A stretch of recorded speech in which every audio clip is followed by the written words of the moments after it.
सचिन पायलट आज जयपुर से अलवर जाते समय दौसा में रुके। इस दौरान उन्होंने जीरोता गांव में कांग्रेस प्रत्याशी बीना बैरवा के कार्यालय का उद्घाटन किया।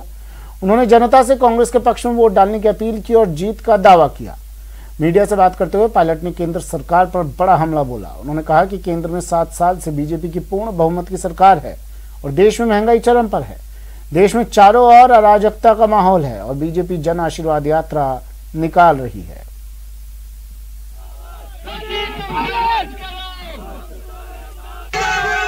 पिछले 7 साल में एक पूर्ण बहुमत की सरकार दिल्ली में है। पूर्ण बहुमत की सरकार दिल्ली में नहीं हुई है और फिर भी लगातार 7 सालों में जो अर्थव्यवस्था के हाल हैं आप जानते हैं। आज बेरोजगारी, महंगाई आसमान छू रही है और मुझे बड़ा आश्चर्य होता है कि भाजपा के नेता देश भर में निकाल रहे हैं आशीर्वाद यात्रा।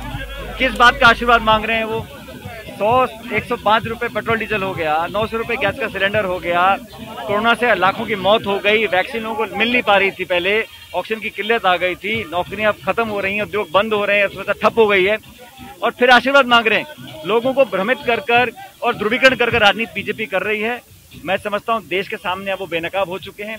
लगातार जो बड़ी बड़ी हमारी ऐसे धरोहर थी 70 साल से, जिनको सींचा था कांग्रेस पार्टी ने, लगातार ये केंद्र की सरकार उनकी नीलामी कर रही है, निजी हाथों में उन संपत्ति को दे रही है। चाहे पोर्ट्स हो, चाहे रेलवे हो, चाहे एयरलाइन हो, चाहे हवाई अड्डे हो, जो बड़ी संस्था थी, जो इस भारत के नागरिक की एक संपत्ति है, उसको लगातार जान पहचान के लोगों को केंद्र सरकार कौड़े के दाम में देना चाह रही है। इसका विरोध कांग्रेस पार्टी कर रही है। मैं समझता हूँ आज जरूरत इस बात की है कि मध्यम वर्ग को, किसान, गरीब को सरकार को मदद करनी चाहिए, बजाय इसके कि चंद लोगों के हाथों में इस देश की संपत्ति को दे दिया जाए। राजस्थान के शहरों, कस्बों और गांवों की गलियों में घूमते हुए आपको पुरानी हवेलियों और घरों के ऊपर बारिश के पानी को इकट्ठा करने के टैंक देखने को मिल जाएंगे। ये सदियों पुरानी व्यवस्था पानी को बचाने के बहुत से सिस्टम्स में से एक है। ये बहुत ही प्रभावी और जरूरी तरीके हैं जिन्हें अब भुला दिया गया है, क्योंकि घरों में जरूरत के लिए नल का पानी मुहैया करवाया जाता है।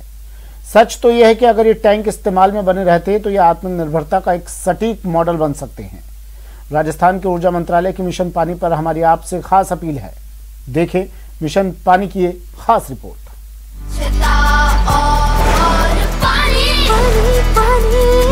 हमको बचानी है ये जिंदगानी। जो हमारे पुराने जमाने में प्रत्येक घर में जल कुंड होते थे, हर शहर में तालाब, पोखर, बावड़ी, कुएं, ये मतलब क्या है होते थे और बरसात से वो एक तरह से भर जाते थे। तो सबसे पहले तो शहरों के आसपास जितने भी तालाब, बावड़ी बने हुए हैं, उनके आगोरों को संरक्षित करने की आवश्यकता है। उनका जो कैचमेंट एरिया है, उस कैचमेंट के एरिया को हमको बचाना है ताकि उन आगोरों से वो तालाब और पोखर और बावड़ी भरे जा सके। और जो बिल्कुल आबादी के बीच में आ गए हैं, उनमें आसपास की छतों से जोड़कर उनको भरने की आवश्यकता है।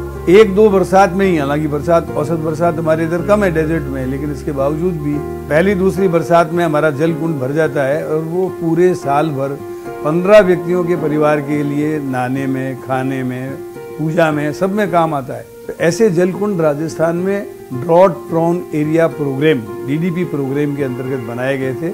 आज लाखों की संख्या में जल कुंड राजस्थान में आपको खेत खेत में मिलेंगे और शहरों में भी आपने देखा होगा कि प्राय जो पुराने घर हैं उनमें आज भी छत का पानी जो है उनके घर के टांकों में, घर की जल कुंड में आता है और वो सुरक्षित रहता है। तो इनको बचाने की आवश्यकता है। आजकल जैसे घर घर जल के कनेक्शंस हुए हैं, इस तरफ ध्यान देना बंद कर दिया है। तो मैं आम जनता से अपील करता हूँ कि वे अपने पुराने जल कुंडों को, बावड़ियों को, पोखरों को, तालाबों को, इनकी आगोरों को बचा के रखें और उनको संरक्षित, सुरक्षित और इस विरासत को संजोए रखें।